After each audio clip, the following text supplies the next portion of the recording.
Ini gimana ini? Boleh, mungkin dari KIT mungkin bisa dijelasin dulu mengenai nostalgia seperti apa. Nanti kalau misalnya ada teman-teman media yang mau tanya baru ya? Ini ya kamu. Guys, nanti cobain ini sumpah. Kemarin saya pulang nggak tidur, kepikiran pengen itu.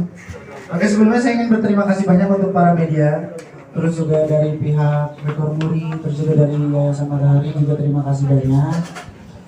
Sudah berkenan hadir ke sini dan yang pastinya menjadi bagian untuk awal dari Ramu Nostalgia ya, terima kasih.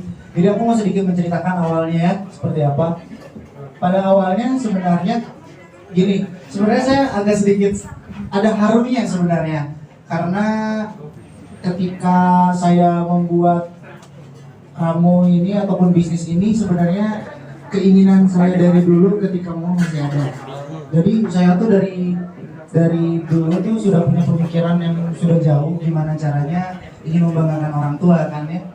Cuman mungkin memang jalannya yang dari atas diberikan jalan lancarnya di sekarang mungkin. Jadi awalnya itu berawal dari memang aku iseng dengan ayah, keluarga, kita bikin sebuah konten awalnya. Dan waktu itu pas banget kebetulan bunda itu lagi ngidam makanan dan minuman zaman dulu. Terus akhirnya karena aku jarang pulang, sekalinya aku pulang demi membujuk mereka, aku bilang ya udah ya sekalian kita bikin konten, sekalian aku bawain deh makanan dan minuman zaman dulu kata aku. Ketika di sana bikin konten, terus ternyata kita bikin ala-ala lah biasanya tuh ngecampur-campurin apa gitu kan terus kita bikin udah kita eksperimen aja udah kita bikin apa nanti kalau yang enak kita tanya ke komentar gitu. Sampai akhirnya ide muncul awalnya dari ayah bilang ngapain kita kompetisi, masa sama keluarga kompetisi, katanya kompetitif banget katanya. Sampai akhirnya dia bilang daripada dijadiin kompetisi gini udah mending tanya aja ke komentar kira-kira ini kalau dikasih rating berapa dan kira-kira kalau misalkan kita coba jual lakunya berapa. Awalnya gitu aja, that's it, udah gitu, kita nggak ada kepikiran apa-apa. Saya tidur, besoknya ternyata rame, terus saya iseng lah di Instagram coba buat ngulik lagi kira-kira kok kenapa bisa jadi rame nih gitu loh, berawal dari cuma main-main doang. Sampai akhirnya ada momen dimana aku kepikiran karena saya sudah lihat track record kakak saya ini luar biasa gitu ya, dan terus kebetulan tiba-tiba responnya positif, ditambah tiba-tiba ada yang nawar di komentar gitu, tiba-tiba saya kaget banget.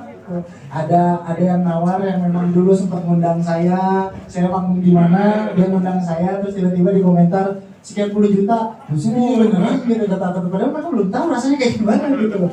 Tapi tiba-tiba sekian puluh juta sampai akhirnya saya kaget gitu. Dan bener nggak sih ini tuh gitu, maksudnya bisa sampai orang-orang se-aware ini sama minuman yang dibikin awalnya gitu.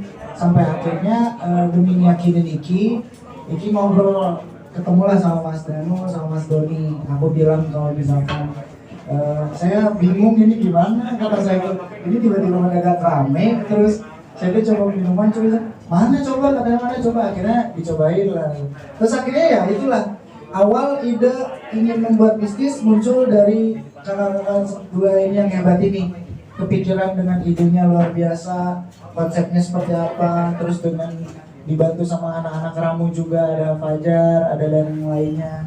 Jadi dari situ akhirnya dibentuk lah sampai akhirnya ketemu dengan nama Ramu juga ya, sampai akhirnya seperti itu sebenarnya. Mungkin ada yang mau ditambahin? Mungkin ini sisi lain dari ya. Pandangan. Ya, bismillahirrahmanirrahim. Assalamualaikum warahmatullahi wabarakatuh. Ya, jadi makasih ya buat teman-teman media, luar biasa sih. Kita juga saya sama Mas Doni bersyukur bisa bertemu dengan seorang Rizky Febian yang akhirnya kita bisa bikin bisnis bareng yang ternyata nggak nyangka ya, isi kepalanya tuh kreatif banget, benar-benar out of the box gitu. Kebetulan saya juga punya background bisnis, Mas Doni kebetulan yang punya Sour Seri Group, saya Raja Channel ST Indonesia yang kebetulan juga menghandle beberapa ratus outlet, dan harapan juga yang kita bisa membuat Ramu ini nantinya untuk bisa expand ke seluruh Indonesia. Amin ya Allah. Udah banyak mungkin yang mau.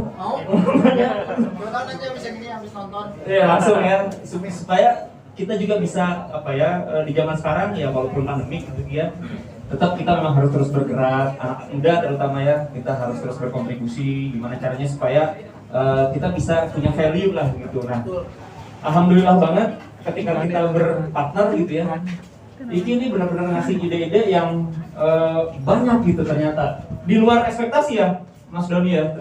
Ini ternyata idenya banyak banget. Selain ngomongin lirik-lirik ini kayak misalkan cup ya, itu ya cupnya harus begini begitu, dan ternyata iseng-iseng bikin minuman rambut nenek ternyata mengingatkan akan nostalgia. Nah itulah yang akhirnya kita angkat. Kita ingin membranding bahwa kita adalah minuman nostalgia pertama di Indonesia, dan kita juga diapresiasi oleh Muri. Baru bikin bisnis, ini luar biasa, udah langsung berprestasi. Gimana? Rasanya gimana? Kata saya juga, saya mending nyanyi, soalnya kalau pas giliran kayak gini deg-degannya minta ampun, udah mending nyanyi aja. Tapi nggak kelihatan ya, nggak kelihatan deg-degan ya. Membahagiakan diri sendiri sebenarnya, saya keringetan dari tadi. Keringetan ya. Oke, harapannya apa lah kira-kira? Ke depan harapannya seperti apa? Yang pasti kalau aku ya harapannya, yang pasti kita sebagai manusia pengennya lebih ya, tentunya ya. Dan saya yang paling penting adalah saya harap berawal dari keisengan ini bisa menjadi berkah untuk banyak orang. Meskipun di era pandemi seperti ini kita bisa lihat, kita bisa mengangkat SDM juga dalam artian perekonomian juga walaupun dengan kondisi seperti ini. Jadi saya harap bisa berkah untuk semuanya. Contoh dalam apa? Ketika kita bekerja sama Bizar, setidaknya kita membantu mensupport orang-orang yang mungkin dari dulu tuh nggak tahu, aduh saya sebenarnya pengen bisnis tapi ya perekonomian tidak mencukupi. Tapi berkat adanya Rambu Nostalgia, ada Bizar, akhirnya keinginan mereka pun tercapai gitu dengan mereka menjadi partner. Dan salah satu lagi yang membuat alasan aku kenapa dengan hanya modal 50.000 orang udah jadi kayak partner gitu loh. Dan yang bikin aku senang dan bikin saya terharu adalah gini, karena tujuan saya tahu ya ketika seseorang mengidolakan idolanya tuh sebagaimananya. Karena saya juga ada misalkan saya juga mengidolakan seseorang, dan ketika saya ingin bertemu dengan dia tuh saya berjuang dan memperjuangkan segalanya demi bertemu dengan idola saya. Jadi bisa dibayangkan ketika orang-orang di luar sana yang mengidolakan saya gitu, mereka bingung pengen ketemu tapi nggak bisa. Dia tuh pengen berjuang datang ke Jakarta tapi nggak bisa. Saya bingung seperti apa. Dan Niki melihat responnya dan saya sampai terharu ketika melihat mereka sampai ngeliatin nge-DM request segala macam. Kak, jujur senang banget walaupun nggak bisa ketemu, tapi seenggaknya aku bisa kontribusi dan bisa berpartner langsung kayak gini sama kakak. Itu loh maksud aku, setidaknya kalaupun aku tidak bisa memberikan kebaikan untuk mereka, tapi setidaknya kebahagiaan walaupun sekecil apapun itu bisa jadi kebahagiaan buat mereka. Sesederhana untuk mempunyai tanggung jawab lebih untuk melanjutkan apapun. Ngomong aja ada nada musiknya. Oh bukan, itu feedback kalau tadi, saya kaget sendiri. Jadi mungkin ini juga jadi saya tuh berusaha untuk bertanggung jawab untuk melanjutkan tanggung jawab almarhumah mama ya. Jadi banyak hal yang memang nggak bisa saya sebutin juga, tapi banyak hal yang sedang saya coba jalani semuanya satu persatu sebisa mampu saya ya. Dan mungkin ini salah satunya gitu. Saya masih ingat dulu ketika saya baru kesempurnaan cinta, baru lagi naik-naiknya, yang jadi pengingat selain ayah tuh mama juga. Mama sempat bilang, tetap harus bisa belajar berbisnis katanya tuh, walaupun ya saya sekolah Bandung dan yang lainnya, tapi katanya tetap harus bisa belajar di lapangan, karena kalau belajar di lapangan itu lebih efektif, kita lebih tahu lapangan seperti apa. Dan mama sempat bilang bahwa sok belajar bisnis karena kita nggak pernah tahu ya. Sekarang mungkin aku sedang diberi rezeki lebih di dunia musik, tapi kita nggak pernah tahu 5 tahun ke depan seperti apa. Jadi itu yang selalu nempel di benak aku, selalu mikir 5 tahun ke depan harus jadi apa, harus mempunyai visi misi, harus punya tujuan. Karena ya itu tadi, balik lagi, doa orang tua paling penting ya. Jadi salah satunya ya semoga ini Mamang melihat dan mendengar gitu bahwa salah satu keinginan dan cita-citanya tercapai oleh ini gitu. Baik, terima kasih. Ada lagi? Sebagai public figure kan sebagai public figure kan kamu sudah punya dikenal dan fansnya sangat banyak. Jadi sebuah keuntungan nggak sih ketika kamu berkolaborasi dengan bisnis? Sebenarnya kalau dibilang sebuah keuntungan ya dari awal juga itu sebuah keuntungan yang harus saya syukuri ya. Karena bukan hanya berbisnis saja, karena nggak bisa dipungkiri tanpa mereka aku nggak bakal bisa sampai ada di titik ini.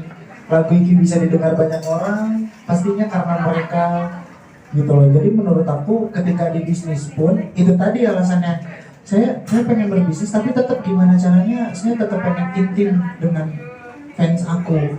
Jadi aku juga pengen tahu orang fans aku sisi lain dari Iki. Mungkin fans di luar sana cuma tahu oh Iki itu orangnya yang jahil, senang bercanda, nyanyi. Tapi kira-kira sisi lain Iki itu oh ternyata Iki itu senang berbisnis. Apalagi kita ajak bisnis, memang kita senang kayak gitu. Jadi benar kata Mas Doni, sekiranya nanti mungkin ada Rizkalas yang datang ke sini, terus tiba-tiba pas banget ada akunya datang di sini gitu. Jadi aku berusaha ini tuh jadi rumah kedua aku untuk mungkin lebih bisa silaturahmi sama Rizkalas nantinya, dan bukan Rizkalas saja mungkin pengunjung nantinya gitu sih sebenarnya. Komentar ayah sendiri ketika tahu akhirnya Iki berbisnis gimana? Ya pastinya kalau Babe sih support, kalau ayah alhamdulillah sampai detik ini dia selalu support. Kemarin aja ayah datang terus support, sempat ngobrol sama Mas Doni, Mas Danu, terus dia juga sempat amazed lah sama Iki, gak nyangka gitu ternyata Iki bisa sampai 5 langkah lebih maju, maksudnya kepikiran untuk bikin seperti ini. Yang pastinya aku senangnya adalah ayah itu selalu tetap memberikan masukannya. Masih ingat kemarin kan ayah kayak ngasih tahu, Kang coba ini kasih ini, Kang coba ini gini. Jadi masih ada rasa peduli sebagai orang tuanya gitu, tetap memperdulikan gitu.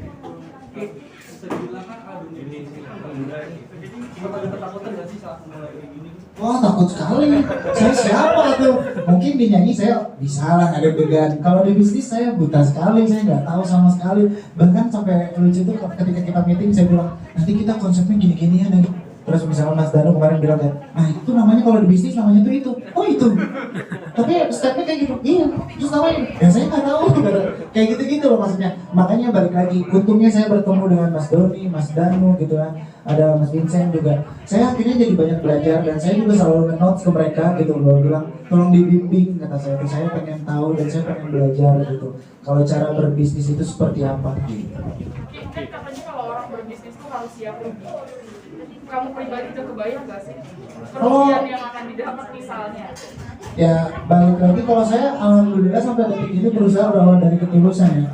Saya berusaha kalau membuat sesuatu mau itu karya, mau itu apa yang ini sebuah karya juga buat Iki pribadi. Saya berusaha berawal dari ketulusan. Kalau dibilang masalah nantinya akan ada kerugian atau apa, itu mah kita go with the flow aja. Apapun yang terjadi di depan yang terpenting kita mempunyai visi misi dulu yang sama. Kita mempunyai keyakinan dulu, terus kita punya niat yang terpenting gitu. Jadi urusan itu ya udah kita, saya dewasa sekali. Apa ini? Jadi kayak gitulah, Bismillah yang penting mah. Saya sudah langsung dengan berdirinya Ramo Nostalgia, ini saya udah belajar. Bahkan langsung didoktrin berdua ini kayak. Sekolah yang terbaik adalah pengalaman. Sekolah yang terbaik adalah pengalaman. Tolong di-note saya itu hashtag Ramo Nostalgia. Kayak gitu jawabannya. Mungkin ada lagi yang mau minum, makan? Ada lagi? Bapak, Ibu, silakan. Dengan adanya bisnis ini sebagai salah investasi kamu saat kamu nanti akan pensiun dari dunia musik. Ya itu tadi alasan aku ya. Kata aku juga roda itu berputar. Kita nggak pernah tahu kita kapan di atas, kita nggak tahu kapan kita di bawah. Terkadang ketika kita di atas, yang maha kuasa itu dengan sejentik tangan aja bisa membalikan di hari itu juga, di detik itu juga. Makanya kita nggak pernah tahu. Makanya dari dulu aku selalu berpikir gimana caranya aku tetap bisa mikirin 5 tahun ke depan. Karena apa? Bukan untuk pribadi aku aja, karena aku ada keinginan gimana caranya bisa menebarkan kebaikan ke orang banyak nantinya, bisa bermanfaat dan berkah untuk orang lain.